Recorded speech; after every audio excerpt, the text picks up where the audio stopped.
स्मार्टफोनच्या दुनियेत क्रांती आता आपल्या शहरात. पलुसकरांच्या सेवेत सज्ज विवो एक्सक्लुझिव्ह स्टोअर. आता विवोची सुपरफास्ट टी सिरीज आणि गेमिंगसाठी जबरदस्त IQ सर्व लेटेस्ट मॉडेल्स आता आपल्या पलुसमध्ये उपलब्ध.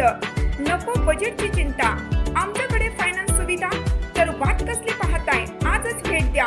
देशभूषण शीतल सावळवाडी यांचे Vivo exclusive store, Meenakshi Chitramandir जवळ, तासगाव रोड, पलूस.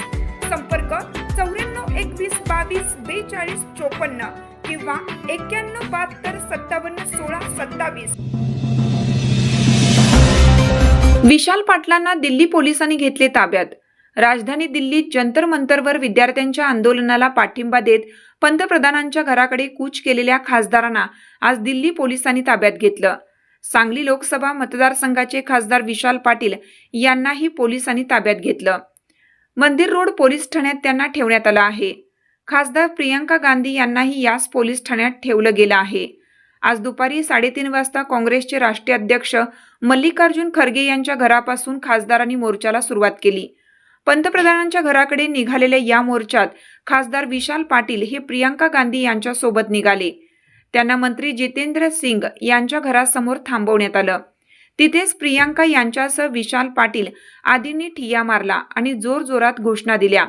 सायंकाळी 6च्या सुमारास पोलिसांनी त्यांना रोखण्याचा प्रयत्न केला. खासदारांचा आक्रमक पवित्रा कायम राहिल्याने त्यांना 6:15च्या सुमारास ताब्यात घेण्यात आलं. त्यांना दिल्लीतील मंदिर रोड पोलीस ठाण्यात नेण्यात आले. याबाबत भ्रमणध्वनीवरून बोलताना खासदार विशाल पाटील म्हणाले, विद्यार्थ्यांच्या आंदोलनाबाबत सरकार अत्यंत चुकीच्या पद्धतीने वागत आहे. आंदोलन मोडून काढण्याचा प्रयत्न केला जात आहे. त्याचा निषेध करत आम्ही आज आंदोलन केलं. त्यावेळी मंत्र्यांशी चर्चा झाली, मात्र बाहेर जाऊन वेगळीच माहिती दिली गेली. त्यामुळे आमच्या निदर्शनाची तीव्रता वाढली. त्यानंतर पोलिसांनी आम्हाला ताब्यात घेतले. अशा दडपशाहीला काँग्रेसने कधीच भीक घातलेली नाही.